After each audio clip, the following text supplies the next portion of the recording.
60. Free at last. Valentine's Day, 14 February 2019. For Keith and me, the conventional celebrations held little significance. Our hearts were already entwined in a dance of true connection, and the thrill of our secret first road trip together eclipsed any traditional notions of romance. As we cruised down the winding roads in Keith's cozy caddy, I felt a sense of excitement and nervousness wash over me. We were headed to his farm at the foothills of Toverkop near Ladysmith, or so I thought. The prospect of spending the night together under the star-studded Karoo sky, surrounded by the rugged beauty of nature, sent shivers down my spine.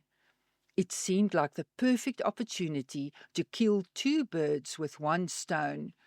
We could discuss the sale of his farm and then rise early the next morning to tackle the 180-kilometer journey to George Regional Court, where my fate awaited. I was suspended in a precarious balance between two intense emotional states. On one hand, a crippling anxiety threatened to consume me. The daunting prospect of facing Henny in court the next morning, my fate hanging precariously in the balance as I awaited the judge's verdict. On the other hand, a soaring exhilaration lifted my spirits, the promise of the open roads unfolding before us, a tantalizing canvas of possibilities, freedom, and adventure. We effortlessly conversed about everything and nothing, our words flowing freely. What drew me to Keith was his unique ability to tap into his emotions and soul, creating a sense of depth and understanding. Being with him was incredibly liberating. I could share my innermost thoughts and feelings without fear of judgment. As we cruised along the scenic stretch between Barrydale and Ladysmith, Ronnie's sex shop came into view. A sudden flashback to my journal entry on 7 November flooded my mind. The poignant moment when divinity welcomed me home. It was then that I wondered, for the first time, about the exact location of Keith's farm. Memories of past epiphanies, which had unfolded on this very stretch of road, began to resurface.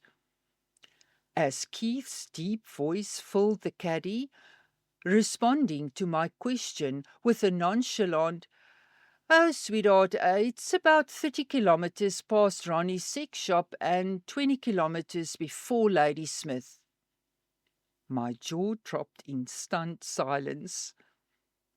My mind reeled as I struggled to process this revelation.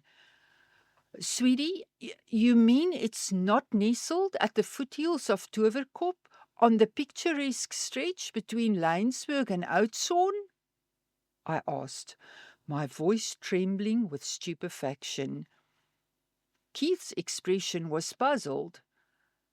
"Oh no, sweetheart. Why would you think it's there?" As the reality set in, I felt my senses reel, and I nearly fainted. The only words that tumbled out of my lips were, Wait till we get to your farm. There's something I must show you in my journal." My voice trembled as I spoke, but Keith's curious glance showed he'd caught the excitement beneath. As we turned onto the Bifflesdrift Valley dirt road, the winding path seemed to unravel like a thread, leading us deeper into the heart of the valley. My heart pounded in anticipation, the familiar symptoms of an impending epiphany coursing through my veins like adrenaline. I wondered, could it be the farm's name that held the key to this revelation? Determined to keep my curiosity in check, I remained silent until we stopped at the gate. But as Keith got out to open it, I scanned the surroundings, searching for a sign, a hint, anything that might reveal the farm's name. The landscape, however, remained stubbornly silent, the fever trees and thorn trees shielding the house from view. As Keith returned to the car, I couldn't contain my excitement any longer. "So what's the name of your farm, sweetie?" I asked, my voice barely containing the eagerness. Keith's response was accompanied by a nervous snort chuckle, a hint of mischief dancing in his eyes. "Oh, I don't know. Free at last, I suppose." The words hung in the air, suspended like a promise. In that instant, something shifted. Divinity seemed to align, and the name, Free at Last, became anointed, imbued with a sense of destiny. It was as if the farm itself had been waiting for this moment, for the christening that would set its spirit free. As Keith brought the car to a gentle stop behind the house, my gaze fell upon a row of tinted-coloured glass bottles, their vibrant hues beckoning me towards the entrance. Stepping into the house, I wandered from room to room, every nook and cranny whispering a soothing melody that echoed deep within my soul. Welcome home. The words resonated like a gentle hum, filling me with an overwhelming sense of belonging. That evening, as the stars began to twinkle in the night sky, I shared my journal inscription with Keith. His eyes sparkled with a knowing glint as he replied, "I'm not selling the farm. I just wanted to get you here. This is a message. There's something else unfolding. Let's wait and see. Let the mystery reveal itself." His words hung in the air like a sacred vow, filled with a prophecy of new beginnings. As night descended, we kindled a fire, and the flickering flames cast a warm glow on our faces. We sat beneath the star-studded Karoo sky, the soulful melodies of our music weaving a spell of tranquility. The simplicity of the Klein Karoo enveloped us, a sense of peace that permeated every pore. The distant howl of a jackal and the nearby nightjar's haunting cry only added to the symphony of sounds that enveloped us in peaceful wonder. As I sat there, mesmerized by the mystical alignment of my inscription and this farm, I felt my fears about the next day's court proceedings melt away. I was awestruck by the hand of divinity guiding my life, propelling me towards a future filled with anticipation and enchantment. The world seemed to slow down, and in that moment, everything felt right with all of creation. And so, divinity delivered its final twist. The next morning, as I stood before the court, Henny was conspicuously absent. Natasha's face lit up with a radiant smile as she announced the astonishing news. Henny had signed the proposed settlement agreement, rendering his presence unnecessary.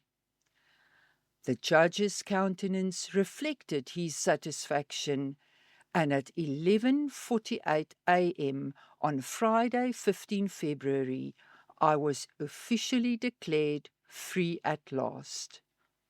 But little did I know, a more profound supernatural force was at play. As I gazed upon the court's declaration, I realized that 15 February marked the exact anniversary of my decision to divorce Henny. It was as if divinity had orchestrated a grand symphony culminating in this moment of liberation.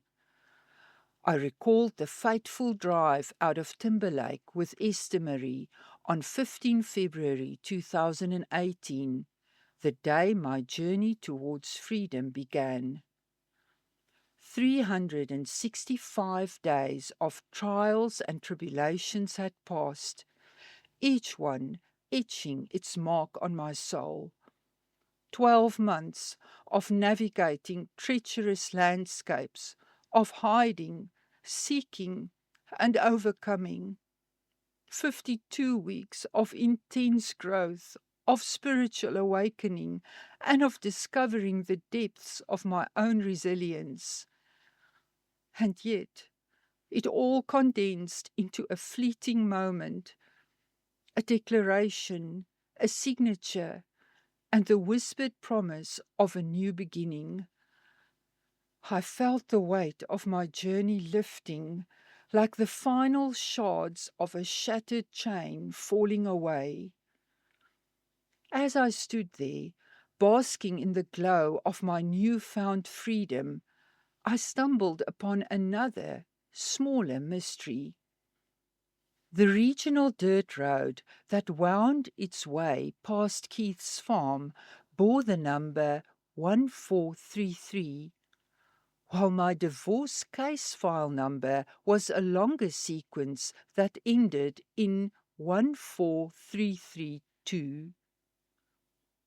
A shiver ran down my spine as I whispered a heartfelt thank you to divinity, revering the intricate web of synchronicities that had led me to this moment.